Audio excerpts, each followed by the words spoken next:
Hey campers, Georgia, back in the man cave, checking out another sharp and shiny. This one from Frost Cutlery, their Steel Warrior series.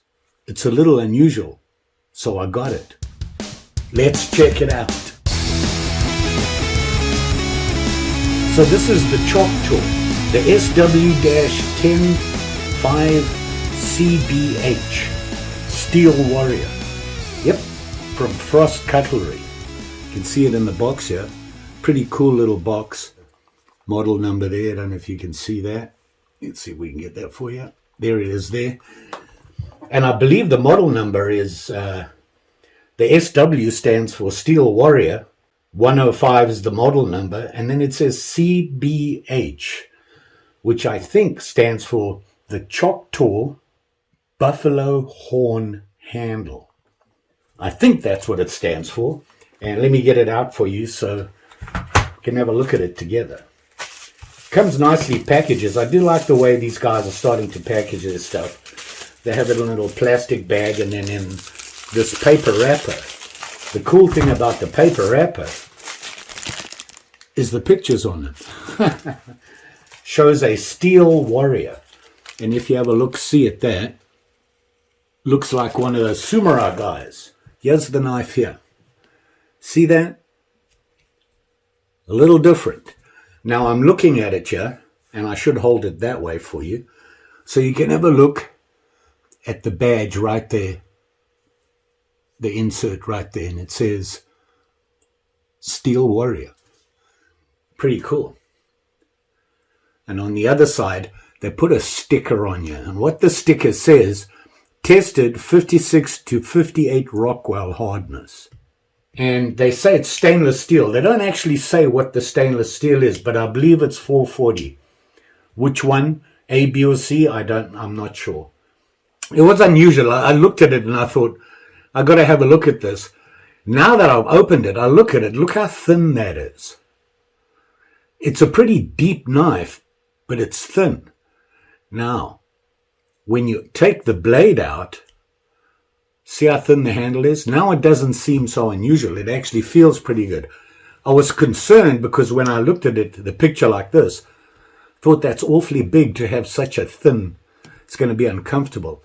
Didn't realize that the blade was in the way of the handle there until you pull it out. Pretty cool. A lot better than I thought it was going to be. When I first saw it, I was like, ooh, that's not going to be too comfortable. And you can see it there. And like I said, they say buffalo horn handle, which is the black part here. You can see it has two serious bolsters on each side, two bolsters. You can see it there. You got the big one and then the back bolster. This one obviously is the pivot point. You got your pins holding the scales on, so it is a lockback. And you can see that there. And not a bad looking knife.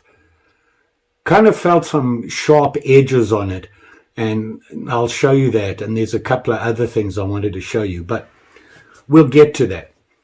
I can hide it, almost hide it in my hand, but you know, there again I have that all paw, no finger hand. It is a lockback, and looking at it now, open like that, you can see it. Not bad. I like the look of it. I was concerned that the handle would be a little uncomfortable. Now, the weird thing about it is, now that I have it in my hand, look where my fingers are. This bolster here holds your fingers away from the blade. You know, I don't like to choke up like a lot of people do onto the blade. You know, you've got your choil here and the ricotta here, which kind of, the ricotta will protect your finger there. You're not sitting on the blade. But I like my finger a little bit closer, and that's kind of far away. I think that's going to deter a lot of people. But overall, nice looking, couple of sharp edges. And what I'm talking about, if I feel in here where the blade sits, there's a couple of sharp edges on it. Not quite as clean as it should be. Can you see that? See that there on the brass liner there? The brass liners are in there. Good. I mean, if you look at them, they're sitting there just fine. No problem there. And when it's open like this, I did notice, I don't know if we'll be able to hear it. Can you hear that? A little bit of a wobble on it there, but it's solid in here. And you have the lock back, so you're going to press that and release it. Ooh, that's tight. So it does have a stop at the 90 and then all the way to the 180. It does clip right back in there nice and solid. The bolsters and the pins and everything, nickel silver, just like everybody else does it. Like I said, stainless steel blade. This is a clip point, and you can see it there. It's a nice, deep, solid clip point blade. It's not a tiny one. Considering the size of the knife, that blade is very healthy. Length of the blade, 2.75. Got to check it out again. Let me have a look and see where they're measured to. Yep, from the tip to right up to the bolster. You know, I for some reason, I was always convinced that they measured the using edge of the blade, if you know what I mean. The blade comes all the way down here and stops right there at the choil. And the choil is, there's an indicator where you sharpen. So, you know, that's where you're going to sharpen up to. That helps. And then you have your ricasso here. I always thought that when they gave you the blade length, I thought they meant the working blade length. But they don't. They mean right up to the bolster. So it does have a nail nick to pull the blade out. Got to have that. Doesn't have any of the match strikes or anything like that in it. On the blade here, oh, it does. It says 440 stainless steel, and it does say China. So if you look there, you can see there, 440 stainless, and then up there, China. On the other side, it says Steel Warrior. Not a very good stamp, but you can see it there. Really hard to see, but it does say Steel Warrior. Now, I did say there was a couple of things wrong with it, but before we get into that, I just want to... This lockback is really tight. Hopefully that'll soften over time. Length of the knife folded like this, with the blade put away, 3.75 inches. Not bad. You can see it sitting in my hand there. Give you an idea. The handle, like I said, buffalo horn, and it is just black. It's nice, very nice. They do a good job. It's nice and smooth in that. Just a couple of pieces, you know, when I put my finger across there, it's just scratching a little bit tight there, but maybe a little bit too sharp. But not a big deal. It doesn't really affect holding the knife or anything like that. So I like this. It's growing on me as I'm holding it here. When I first looked at it, I was like, ooh, I'm not so sure this is going to work for me. Now the things I was talking about that I noticed on it, I can tell you it feels extremely sharp.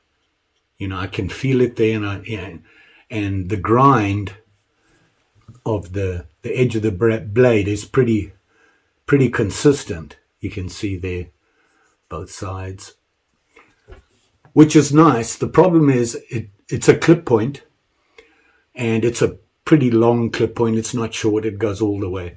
Almost California-ish. Not quite, because the California typically is not as deep as this.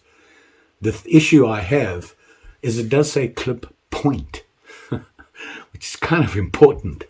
And you look at that point, not so pointy. It's a little rounded off, if you can see that. Not quite as sharp as it should be. Nice pointy point on it. If you look at this bolster at the back there, can you see that? Right there, there's a gap between the liner lock and the bolster.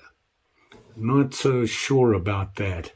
At first I thought it was for the movement, but no, I think it's just a little short. Will it affect it? I don't think so. Like I said, the release on this is extremely hard. It's really hard, which tells me that the spring on it is solid. This is not going anywhere. Problem is, you've got to release it.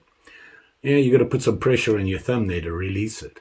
So I still, I have it all the way in. And then it releases, and it, like I said, it has the stop at the 90. And you see that? It's a big blade. Let me find a piece of paper and let's see how well it slices that. Okay, I've got a piece of paper here that I've terrorized before with some other knife, so let's see how this does. And it's cutting it. So, you know, it's as sharp as any knife you get from the factory, I would say. Some maybe not as sharp as this. I mean, it does. It is cutting that paper, no problem.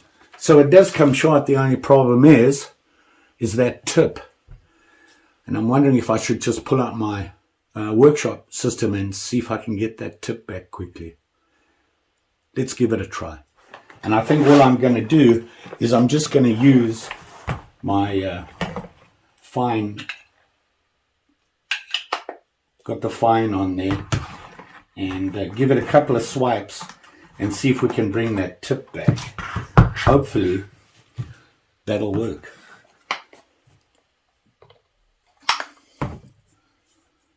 Get it on there and let's see how we do. Yeah, it feels like it, so let's give it a couple of swipes here.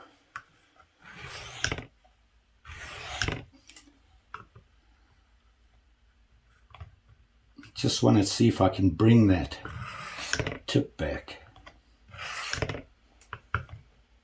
To mess this blade up because it was sharp when I got it, so it's a little better, but yeah, I think it has more to do with the shape of the blade. Maybe you can't bring it to a point like they want it. You can see it's still not quite there. See that? Huh. Can you still cut with it? Oh yeah. Well, I didn't screw up the sharpness on it. Just can't seem to get that point. I don't know if you can see it now, but it didn't really bring it back as I hoped. It's a little bit more, and to be honest, I really don't want to do too much sharpening on it. It's a brand new knife. That point, I don't think it's a big deal. I just wanted to see if I could get it back quickly, but I don't think so.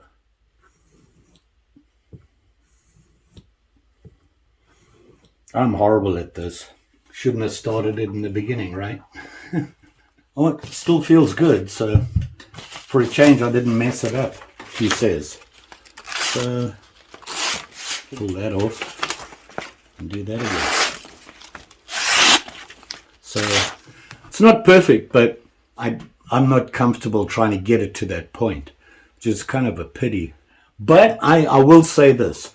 I've read a lot about Frost. You know, people say the guy that started Frost really was a big influence on collectors. A lot of people started collecting knives because of Frost. He provided typical folding knives, your traditional knives, at a reasonable price that people could afford. You know, they talk about the fact that he even influenced the money guys who collect. You know, they looked at his knives and started collecting his knives. Don't get me wrong, not all their knives are in my price range. You know, the Steel Warrior certainly was. And how much did I pay for it? Well, that much. Not bad. In fact, that's a pretty good price. And, you know, for the quality, I have nothing to complain about. To be honest, when I look at knives like this from Frost, the Steel Warrior, I forget what the other one is, and people like Rough Rider and Marbles, who make all these traditional knives in the lower price range, I look at those and I compare them to people like Case and things like that. Case, excellent knives. Their quality you can't beat. But these guys are not that far behind. I'm not a collector. I just like sharp and shiny knives. So, you know, if it's not absolutely perfect, I'm not devastated. You know, will it do what I want it to do? Probably. Let me see if it'll cut a piece of wood. I don't know if I want to do this, but, you know, if I can, I was working on this earlier. I'm working on a spatula for my camp kitchen, my wooden utensil setup. And this is cutting into this wood no problem. I could probably whittle with this. It's not ideal. A clip point is not a whittling blade, but it cuts into this wood, and this is pretty hard. I think this is a pallet wood, and it's not your regular soft wood. So here's a stick that I have lying on my desk. I got odd pieces of wood around. You know what? I can feather with it. Hey, I wouldn't be able to strike anything with it, but I can feather with it. It'll open an envelope. It'll cut a cardboard box. It'll cut some paper. It'll do what you expect it to do, carrying this in your pocket. The nice thing about it, and I hate things in my pocket, I'm the first to admit that, I can barely carry my car keys in my pocket because it irritates me. But this being so thin like that, and I don't know if I showed you that, these liners are really well done. Does that blade sit? Oh, look at that. Dead center, the blade. Thin like this is not going to irritate you as much. Well, me. Not so much you, but irritate me as much. So there you have it. Steel Warrior. Frost Cutlery. Good looking blade. Can't complain about that. It looks nice. I like it. It's growing on me. Works for me. Hey, it's a sharp and shiny. Don't forget now. Like, share, subscribe. You know the story. Pretty sure I'll be back with another sharp and shiny. Like I said, I'm working on pieces of wood. I've got pieces of wood everywhere. Look at me. I've got so many different projects going on. I don't know what I'm doing. Fortunately, I live on my own, so there's nobody else to complain. Well, except Mary, who's napping again. Not doing her job. You be safe with these guys. These sharp and shinies. Be careful. Just saying. And you all be safe out there. Thanks for watching. See you again soon.